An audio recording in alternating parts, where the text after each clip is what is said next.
Chapter 5 The Power of Hope. The days following my talk at the country club soon became a series of unpredictable events, so that no 2 days were alike.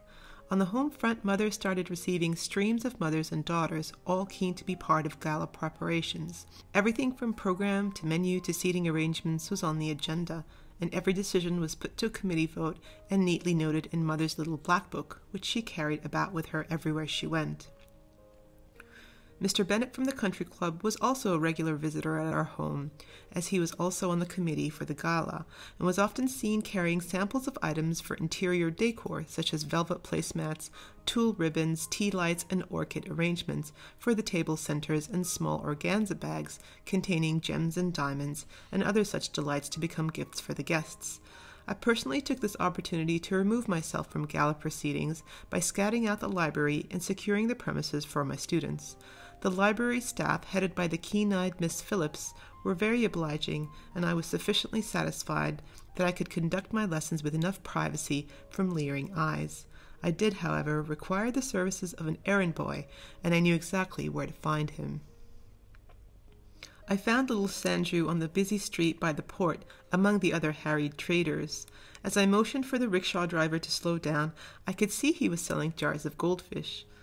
"Miss Flora, you buy?" "Yes, Sanju, I will buy. I'll take them all." "All?" he asked, surprised. "All," I explained animatedly. His face broke out into pure joy, and as the rickshaw driver explained to him my need of an assistant for a new school, Sanju happily dusted himself off and leapt onto the cart beside me. I could see the driver was about to reprimand him for his lack of regard for station, so I quickly put up my hand to quash his disapproval. We were soon heading back home with 8 clinking jars of goldfish and a rather excited young boy proud to be a passenger next to me, waving to all who looked at him astonishingly. At home, I instructed our butler, Mr. Faraz, and Ayah Farouk to bath Sanju, which he did not like one bit. I stood outside the door listening to yelps and yells, lots of splashing, and other angry noises coming from all 3 involved. This soon abated, and when I walked back in, my eyes fell upon a slim, clean, bright-eyed little boy whose hair had been oiled and combed back, standing in a loincloth. At this stage, I called in the seamstress, who happened to be measuring Mother and her guests for gala gowns in the parlor, and asked her to fit Sanju for a couple of comfortable uniforms of plain white collar shirts and soft, cool gray trousers. While she had her helper start on the uniforms for me, I clothed Sanju in an old lungi and took him to the kitchen for a meal. Later that afternoon, he stood perfectly still, looking at himself in the mirror, as the seamstress hemmed his trousers and adjusted his measurements with sewing pins for the final fitting. His eyes were glistening and alert. His skin was youthful, soft and supple, the grit and grime also scrubbed out from under his nails. I knelt down beside him. "Very handsome," I said affectionately. "Handsome?" "Sundur," replied the seamstress with a wink at me. "Sundur," he whispered to his reflection, his eyes widening as I put my arm around him and looked at our reflection in the mirror. Teacher and young assistant, what a sight! I vowed that it would be the beginning of a new bond between us. I felt vested in Sanju now, and I wanted him to reach his potential, whatever that was. My first job for him was to send out class invitations to each of the students with the rickshaw driver, but not before I educated him on proper British etiquette. We spent the afternoon role-playing and practicing speaking to the gardener, the footman, and Mr. Faraz. I also corrected his rushed demeanor and his wandering eyes.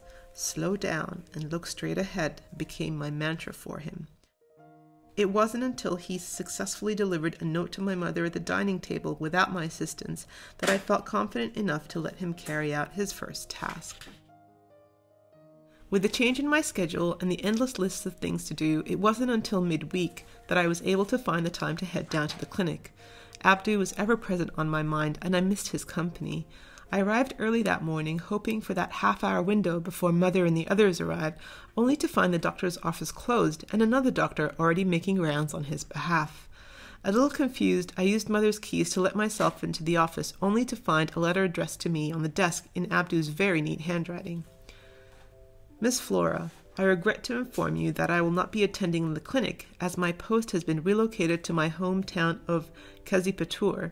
Malaria has struck, and the British Medical Army has deployed a medical team here, which I am heading. I'm meant to isolate and control the contagion in an effort to stop it from reaching Fort St. George. We have set up a makeshift clinic on the outskirts of the village.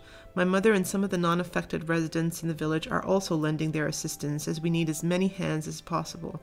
I apologize for the abruptness of this letter. I will keep you appraised of the situation. I hope you are well. Dr. A. Braxton. I let the note fall on the desk as I registered the magnitude of the situation.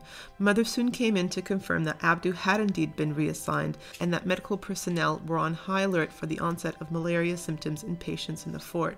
I had been aware that malaria was traveling slowly from Bombay, flaring up in the villages and heading towards us on the east coast ever since my arrival in Madras 3 months ago, and it now looked like it was getting uncomfortably close to the fort. Mother reassured me that the hospital basement was stocked to the brim with anti-malaria drugs in the event of an outbreak in the colony. However, once again, only the privileged had access to these stores, and I shuddered to think how the locals would be left to tend to themselves in the face of such a non-discriminating disease. It seemed so unfair. I quickly penned back a reply. Dear Dr. Braxton, my mother informed me of your leave to tend to the outbreak in Kazipatur, but it is good to hear from you personally. Please let me know if you need my assistance. Please take care. Malaria is a nasty disease. I am well, and I am about to commence my classes with my students. You will be pleased to know that I have engaged the services of young Sanju. He shows a lot of potential. I had hoped to invite you to be our guest speaker on occasion, but that will have to wait until after you have battled malaria. Godspeed, Flora Rose. I promptly located one of the errand boys and asked him to deliver it to the officers' club, where I hoped it would be forwarded on to Abdu's new post. With the clinic holding no interest for me now that Abdu is no longer there, I dived into the post of tutor and mentor to my group of girls, which has now been confirmed at 5. In our first lesson, after a lengthy discussion on responsibility and respect to all creatures great and small, I gave each student a goldfish in a jar and asked her to keep her fish alive until our next lesson. I asked them to consider nourishment, environment, light, and company. I also reminded them that, in the case of unfortunate death, they should consider burial rites, release of the spirit, prayer, and reflection. At our second class, 4 of the 5 girls reported that their fishes were no longer in their care. Clara Hughes nonchalantly stood up to say that she gave her fish to her ayah to look after, never to be seen again. Her bosom friends Margaret Edwards and Annie Green said they refused to source worms to feed their fishes and instead sprinkled biscuit crumbs as sustenance instead. Needless to say, their fishes did not survive. Minnie Lewis reported that she worried that she could not look after her fish, so she rehomed it in a pond by her home and told it to look after itself. It was only Ida Martin who came back to report that her fish, whom she had affectionately named Pebbles, was alive and well. She had rehoused Pebbles in a larger container, which she furnished with actual pebbles and a few water plants from a local stream. She had also drawn up her skirts and waded into the mud to catch worms and other smaller fish using her stockings as a net. I beamed with joy at her grit and fortitude and felt like I was looking at a younger version of myself. Ida was an average-looking girl of medium build with brown hair and brown eyes. She was not as outgoing and social as the other girls appeared, though they all knew each other from the same social circle. While the rest of the girls circled around Clara and curried for her favor, Ida remained to the side, happy in her own solitude. I also noted that she was kinder and more receptive to Sanju than the other girls were. Ida was a strong candidate to attend Appleyards, in my opinion. And so my lessons continued, sometimes 3 times a week and sometimes only once, depending on the task I would charge them with, and in between, the letters between Abdu and I continued bridging the distance between us, and with each letter we exchanged, I couldn't help but notice the change in the terms of endearment at the start and end of each letter. Dear Miss Flora, I sit to write to you after a very long day. My morning began before dawn. However, in truth, I only sleep between 3 and 4 hours these days, enough to ward off mental exhaustion, and although my body is fatigued, there is a will to continue on. We have 30 confirmed cases now. The symptoms are classic, as you know: accelerated heart rate, headache, fever, chills, shivering, nausea, vomiting, and unconsciousness, followed by periods of lucidity. I recognize the cyclical pattern of the infecting agent. Luckily, the first patients that started displaying symptoms have begun to respond. So far, there have been no deaths, although a colleague of mine has informed me that the nearby village had reported 2 deaths, both young children. I am treating with quinine in combination with a local Ayurvedic remedy of cinnamon in boiling water and hot ginger tea. I am hoping that these natural remedies may also reduce further complication of the infection and bolster the immune system. I am extremely grateful to your mother for sending over as much stock of the quinine as she could manage without depleting the reserves of the clinic. I have also written to the local authorities, the Indian Medical Service, as well as the Royal Society of Tropical Medicine and Hygiene, to advise them of this epidemic and to request for more medical surgeons and scientists. I am also waiting for the arrival of an investigation team headed by Sir Ronald Ross, a young scientist serving in the IMS, to assist in the efforts. It is important to quell the spread here on the outskirts before it reaches the fort. I shudder to think of its devastation if it reaches the colony. How are your classes faring, and what news of your gala preparations? I remain yours in service, Abdu Braxton. Dear Dr. Abdu, your humor amuses me by your inquiry about gala preparations in the middle of a malaria epidemic in the villages. Yes, preparations are in full swing, but I will spare you the dreary details of the advantages of ivory over cream napkins. I did, however, recently discover the real guest of honor for the gala. I was pleased to hear that both the Viceroy and Vicereina of India are arriving for a full military parade on the day of the gala, and are expected to attend the dinner as well. Although I've heard much about how Lord Dufferin founded the Indian National Congress and established the Imperial Service Corps by officering native Indians, it is, however, Lady Dufferin who I am eager to meet. Her reputation precedes her as a well-traveled adventurer, and she is somewhat of a pioneer in medically training women in India.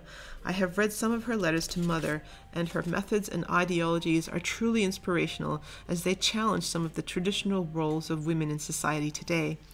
Keep safe, Abdu. I am praying for you. Flora Rose. It was several weeks before I next heard from Abdu. I soon learned that the village had been quarantined, and nothing was going into or coming out of the village for fear of spread of the epidemic. A sepoy from the Officers' Club located me at the library one morning during class and handed me not one, but 4 letters from Abdu. I excused myself quickly from class, leaving them to read quietly, and with my hands shaking tore open the letters one by one. Dear Flora, yet more cases are being brought into the clinic every day now, although the good news is that the first affected patients are now well enough to be discharged, which free up space for the newly infected. I have set up a small contingency of helpers who are sterilizing equipment and linens in vats of boiling water around the clock, as well as a steady stream of buckets from the well arriving every hour to keep the floors clean and filth-free. My readings of the squalid conditions of the hospitals and the rampant and devastating infections during the Crimean War have come to serve me well, especially as we do not have enough beds. We are using thatched palm leaves as bedding, which I am burning between patients. My mother and her colleagues have set up a soup kitchen nearby, and they take it in turn to nourish the patients in between their cyclical fevers. We have also had a few helpers from neighboring villages intent on helping in whatever small capacity they can.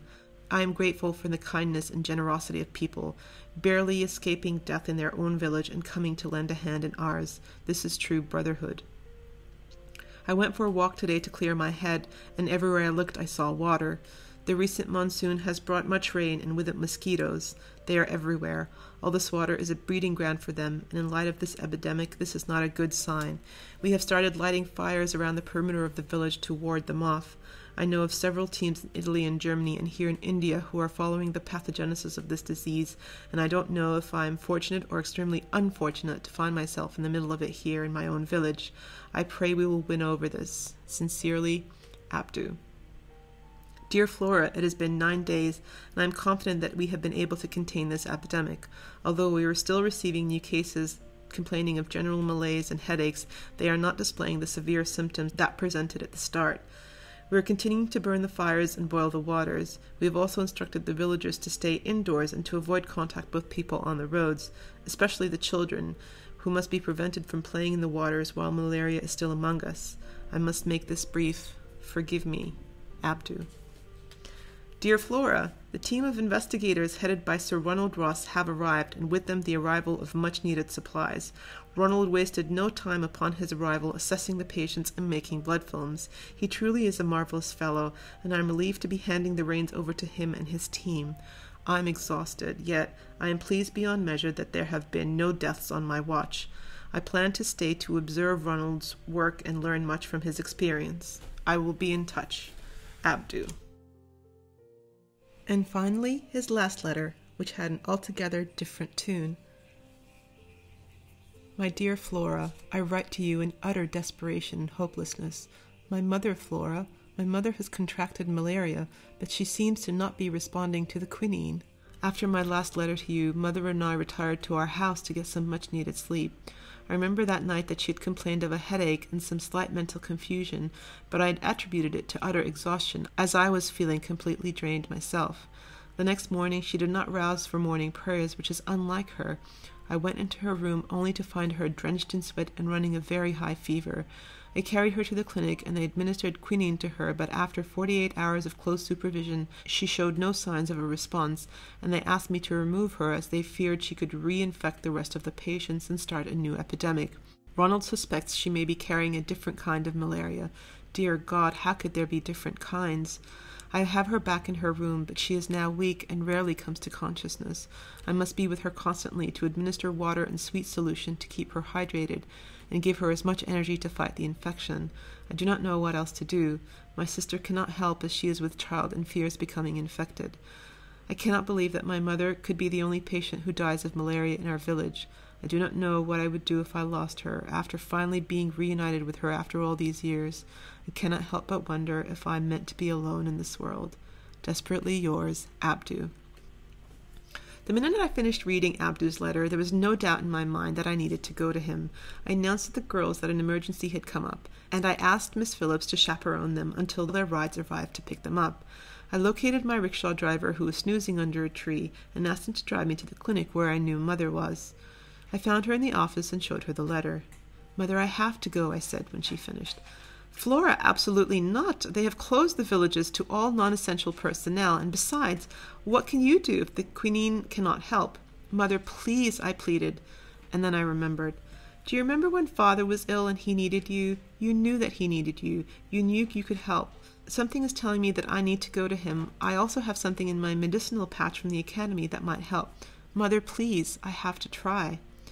My eyes pleaded with hers, and we stood in silence for a time before she pursed her lips and finally relented. Fine. Take the carriage, as the roads will be muddy, and Flora, you must be back before the fort gates close at sundown. Otherwise you will be locked out for the night, and goodness knows what your father will do if that happens. Oh, Mother, thank you. Of course. Yes, I promise. I hugged her and quickly dashed out to the rickshaw driver, ordering him to return to our house and ready the horse and carriage, while I ran upstairs to retrieve both my medicinal pouch and leather satchel. I would surely need these. I was back within minutes, and this time I directed the driver to the center of town, where I searched for Sanju, whom I was aware knew the directions to Kazipatur.